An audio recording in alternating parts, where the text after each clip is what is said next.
Hi everyone, I am at OrthoCarolina Eastover Physical Therapy with Hanna, physical therapist, and Maggie is not only going to talk to us about total knee replacements today, but is going to show us some ways to alleviate pain before and after surgery. Thanks for being with us today, Maggie. Of course. Would you mind telling us just a little bit about yourself? Sure. So I received my undergraduate degree from Furman University and then my doctorate from Marshall University. Fantastic. And can you briefly explain what a total knee replacement is and what may cause someone to need one? Sure. So patients who commonly undergo a knee replacement surgery suffer from a degenerative disease, such as osteoarthritis or rheumatoid arthritis. Now during surgery, the end of the bone called the femur right here, and then the tibia up top, the tips of those are removed and replaced, and that'll improve range of motion and decrease your pain. Great, and can you talk a little bit about the more appropriate exercises one should do before getting a total knee replacement and really why these exercises are so important in preparation? Sure. So prior to doing exercises, it's important to stop smoking if you currently smoke, and then to get your weight within a normal, healthy range. Okay. Then from there, exercises should be performed at least 3 to 6 weeks prior to surgery. And now those exercises should emphasize unweighted aerobic activities, such as cycling and biking, water aerobics, and swimming. Okay. Now you can also perform the post-operative exercises that I'm going to show you later in the preoperative phase, as it's been proven that preoperative fitness is predictive of post-operative outcomes. Okay, so talking a little bit about after the surgery, what should someone focus on during the recovery period? Sure. So initially, right after surgery, it's important to take your medications as prescribed by your physician. It's important to ice around 3 to 4 times a day for 15 minutes, and it's important to elevate your leg. Now, you want that leg as straight as possible while in elevation. Okay, and do you mind demonstrating some exercises that may be helpful to these patients? Sure. So first I'm going to show you some exercises that focus on straightening the knee. So at home you can use a towel roll, just like this. You can stick it under your ankle, and you want to focus again on straightening the knee and contracting the muscle that's called the quadriceps right here. So you're going to press down almost as if you're going to press your knee into the table. Now this is not a prolonged contraction, it's just a quick on and quick off. If you hold that contraction longer than that, what you're doing is shunting blood away from the knee because you're increasing the intramuscular pressure.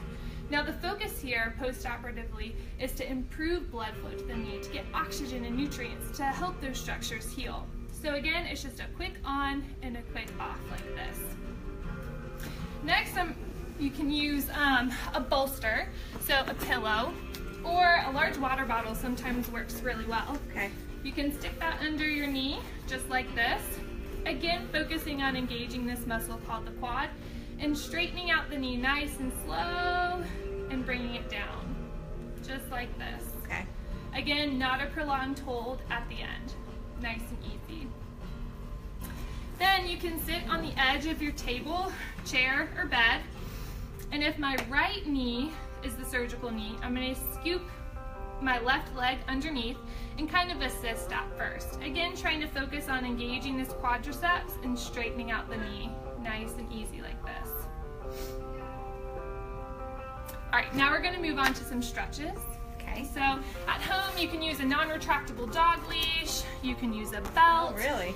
And what you'll do is you'll take the end of your dog leash or loop the belt around your foot just like this. You want to make sure you point your toes up towards you and just a gentle pull. Okay. Now this is stretching the back of your calf, all right? And you want to hold at least about 60 seconds. So not an off or an on, but a prolonged hold. Now to stretch your hamstring muscle back here, you can lay back. And again, you want to point the toes towards you and you want to keep the knee nice and straight for a 60-second hold.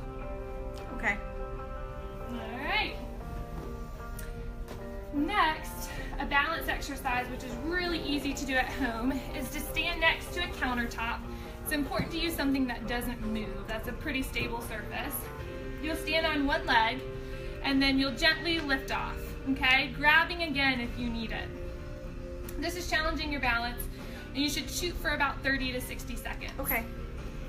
Next is you'll just do a mini squat. So pretend like there's a chair behind you, or you can actually stick a chair back there in case you're afraid you're gonna fall. You wanna touch the counter, just like I'm doing, and pretend like you're gonna sit back and come back up. Okay. This is not a deep squat. This is just a little bit of squat. movement. Okay. Yeah, just a mini squat. All right, so those are the exercises to improve extension of the knee or straightening of the knee. Now there's just a couple I want to show you today that focus on bending. So the next one is called a heel slide, and it's exactly what it sounds like. You can really take off your shoe and just focus on increasing the knee bend as far as you can, and then bringing it back down nice and slow. Now post-operatively, to increase the bend in the knee, you can also sit in a chair, scoot that knee back as far as it'll go, and then to get some extra bend, kind of scoot your bum out a little further. Okay. So that kind of completes the exercises. That's fantastic and super helpful. Do you have any final words of wisdom for our viewers? So if I had to say one word of wisdom, it would be to train safely and to slowly progress your tolerance to exercise. Good advice. Well, thank you so much for joining us, Maggie. You're welcome. Oh, thanks for having me.